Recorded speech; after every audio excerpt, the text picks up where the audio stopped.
दोस्तों आज हम इस वीडियो में जापान की एक हॉरर मिस्ट्री फिल्म टैग को पूरा एक्सप्लेन करने वाले हैं। मूवी काफी कॉम्प्लिकेटेड है इसलिए वीडियो को पूरा जरूर देखना। So let's start the video. Movie की शुरुआत में हम दो स्कूल बसों को देखते हैं जो जंगल के बीच मौजूद हाईवे से जा रही है। सभी बच्चे खुश हैं और आपस में बातें कर रहे हैं, पर इसी में मित्सुको नाम की ये लड़की शांति से पढ़ रही है। यही मूवी की मेन कैरेक्टर है तो इस पर थोड़ा ध्यान देना। इसके दोस्त बोलते हैं कि पढ़ाई स्कूल में जाकर कर लेना, अभी हमारे साथ मजे करो। खींचातानी में मित्सुको का पेन बस में गिर जाता है। मित्सुको पेन को उठाने के लिए नीचे झुकती है कि तभी अचानक तेज हवा जैसी अनजान चीज दोनों बसों को बीच से काट देती है। साथ ही मित्सुको के अलावा सभी बच्चे बीच से काट दिए जाते हैं। जब मित्सुको उठकर देखती है तो बस उसे हर तरफ अपने दोस्तों की बिना सिर वाली बॉडी दिखती है। हर तरफ खून ही खून था। थोड़ी देर बाद फिर से उसी हवा का झोंका आता है, पर मित्सुको नीचे बैठ जाती है और बच जाती है। बस के रुकते ही मित्सुको तुरंत बस से नीचे उतरती है और सड़क पर भागने लगती है। वो तेज हवा अभी भी इसके पीछे है। वो देखती है कि कुछ लड़कियां सड़क पर चल रही है। वो सभी को चिल्लाकर नीचे बैठने को बोलती है, पर उसकी आवाज कोई नहीं सुनता। वो एक लड़की को तो बचा लेती है, पर बाकी लड़कियां मारी जाती है। तभी इन दोनों को वहाँ साइकिल चलाती हुई कुछ लड़कियां दिखाई देती है। ये लड़की उन्हें बचाने की कोशिश करती है, पर इससे पहले कि ये दोनों उन तक पहुँचते वो हवा का झोंका इन साइकिल वाली लड़कियों के साथ इस लड़की को भी बीच से काट देता है। मित्सुको बहुत ज्यादा डर जाती है और भागकर यहाँ इस जंगल में आ जाती है, जहाँ इसे और बहुत सारी डेड बॉडीज मिलती है।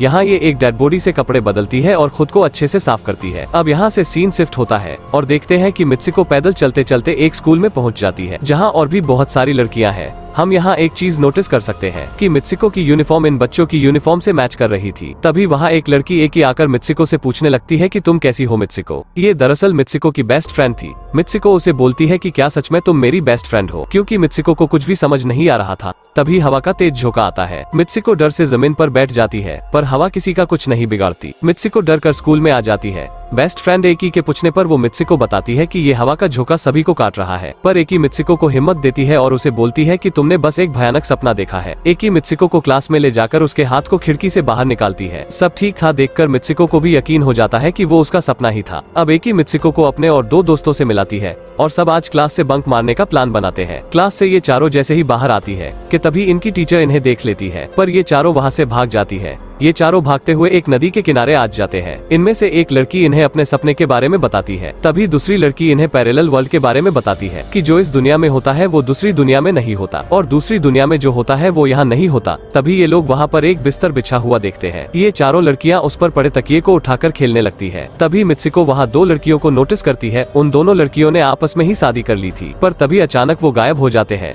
इनमें से एक लड़की बोलती है कि हमें कुछ ऐसा करना होगा जो दूसरी दुनिया में होना पॉसिबल नहीं। ये सभी यहाँ फालतू की बकेती करने लगती है। अच्छा टाइम पास था। ऐसा बोलकर ये सब स्कूल वापस आ जाते हैं। मित्सुको जैसे ही अपनी चेयर पर बैठती है उसे वहाँ वही तकिया दिखाई देता है। वो उसे जैसे ही उठाती है कि तभी उसकी टीचर सभी बच्चों पर गोलियां बरसाने लगती है। सभी लड़कियां मारी जाती है, पर मित्सुको फिर से बच जाती है। टीचर बोलती है कि ये पनिशमेंट है क्लास बंक करने की और अब तुम भी मारी जाओगी। तभी वहाँ उसकी और वही दोनों फ्रेंड्स आ जाती है और मित्सुको को बचाकर ले जाती है। सभी लड़कियां यहाँ से डरकर भागने लगते हैं, पर इनके सभी टीचर इन पर गोलियां बरसा रहे थे। अब जो बच्चे यहाँ से निकलने में कामयाब हो जाते हैं उन्हें ये तेज हवा का झोंका बीच से काट देता है। इसके बाद मित्सुको भागकर एक भीड़ भाड़ वाली जगह पर आ जाती है। ये यहाँ से एक पुलिस स्टेशन जाती है और फीमेल पुलिस ऑफिसर को सब कुछ बता देती है, पर फीमेल ऑफिसर हंसते हुए उसे बोलती है कि केको अब ये कौन सा तुम्हारा नया मजाक है। मित्सुको अपना नाम केको सुनकर चौंक जाती है। खुद को शीशे में जब ये देखती है खुद को पूरा बदला हुआ पाती है। पुलिस वाली उसे बोलती है कि तुम्हारी तो आज शादी है न केको। यह सुनकर वो दंग रह जाती है। पुलिस वाली केको यानी मित्सुको को लेकर शादी के लिए ले जाती है। आसपास की सभी लड़कियां इसे बधाई दे रही थी।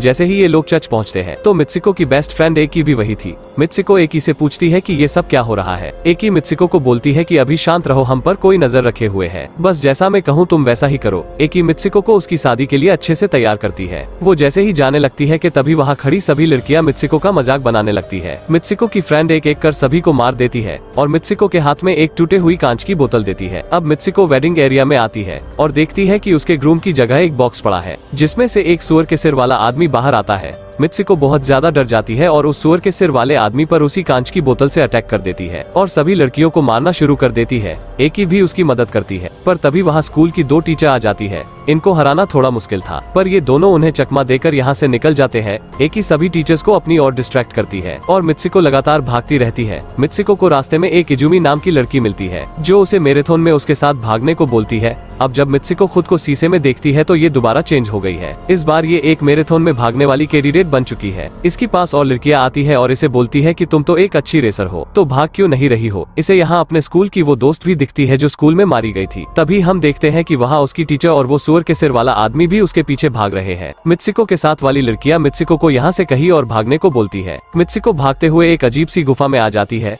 अब यहाँ स्कूल की सभी मरी हुई लड़कियां आ जाती है, जो मित्सिको से कहती हैं कि तुम्हें भी हमारी तरह मरना होगा। तभी वहाँ एकी आ जाती है और मित्सिको को वहाँ से ले जाती है। एकी मित्सिको को अपना नाम बार बार दोहराने को बोलती है। एकी भी उसका नाम बार बार चिल्लाती है, जिससे मित्सिको अपने असली रूप में आ जाती है। एकी मित्सिको को अपने हाथ में लगे तारों को दिखाती है और मित्सिको से उसे खींचने को बोलती है, ताकि वो इस दुनिया से आजाद हो जाए। मित्सिको को बहुत बुरा लग रहा था, क्योंकि मित्सिको एकी से बहुत ज्यादा प्यार करती थी, इसलिए वो उन तारों को नहीं खींचना चाहती थी। पर एकी के फोर्स करने पर वो उन वायर्स को खींच देती है और एकी 2 भागों में कट जाती है। तभी वहाँ एक गेट खुल जाता है। जैसे ही मित्सिको उस दरवाजे में एंटर करती है, तो हम देखते हैं कि वो आदमियों की दुनिया में आ गई है। अगर आपने नोटिस किया हो तो हमने अब तक इस मूवी में सिर्फ लड़कियों को देखा है। आगे मित्सिको देखती है कि कुछ आदमी मित्सिको के पोस्टर को देख रहे हैं। ये दरअसल एक ऐसी दुनिया है जहाँ सिर्फ मर्द है और ये लोग एक सर्वाइवल गेम को देख रहे हैं, जिसका नाम टैग है। एक लड़का मित्सिको के पास आता है और उसे बताता है कि तुम फ्यूचर में हो, और ये सुनते ही मित्सिको बेहोश हो जाती है। जब मित्सिको को होश आता है तो वो खुद को एक ऐसी जगह पर पाती है जहाँ गेम के सभी कैरेक्टर्स एक पुतले की तरह वहाँ रखे गए हैं। तभी मित्सिको वहाँ एक बूढ़े आदमी को देखती है जो इस गेम को खेल रहा होता है। वो मित्सिको को बताता है कि इस गेम को मैंने बनाया है और इतनी देर से तुम सभी को मैं ही कंट्रोल कर रहा था, और कहता है कि तुम सब तो पहले ही मर चुके थे, लेकिन मैंने तुम्हारे डीएनए से तुम्हारे कैरेक्टर को बनाया है। तभी वहाँ इस बूढ़े आदमी का जवान रूप आ जाता है और मित्सिको को उसके साथ सोने के लिए अप्रोच करने लगता है। बूढ़ा आदमी बोलता है कि यही गेम का आखिरी लेवल है। मित्सिको डरते हुए उसके पास जाती है और उसे अपनी दोस्त की वो बात याद आती है कि तुम्हें अगर पैरेलल वर्ल्ड से बाहर आना है तो कुछ ऐसा करना होगा जो किसी ने एक्सपेक्ट नहीं किया हो। ये सोचकर मित्सिको उस आदमी को मारने लगती है और बोलती है कि अब बंद करो हमारे साथ खेलना। वो जवान मारा जाता है और मित्सिको उस बूढ़े आदमी की छड़ी लेकर खुद को भी मार लेती है। बूढ़े आदमी ने कभी भी ऐसा नहीं सोचा था कि मित्सिको ऐसा करेगी। अब क्योंकि मित्सिको इस गेम में मर चुकी थी, तो इसके बाकी कैरेक्टर भी खुद को कैसे न कैसे करके मार लेते हैं। अब क्योंकि गेम के सारे कैरेक्टर मारे जाते हैं, तो इसका मतलब मित्सिको रियल वर्ल्ड में अभी जिंदा है। मूवी के एंड में हम मित्सिको को असली दुनिया में एक बर्फीली जगह पर देखते हैं और मूवी एंड हो जाती है। एक्सप्लेनेशन कैसा लगा कमेंट करके जरूर बताना। वीडियो को लाइक करना अगर एक्सप्लेनेशन अच्छा लगा हो तो, और चैनल पर नए हो तो सब्सक्राइब करना। वीडियो पूरा देखने के लिए बहुत बहुत धन्यवाद।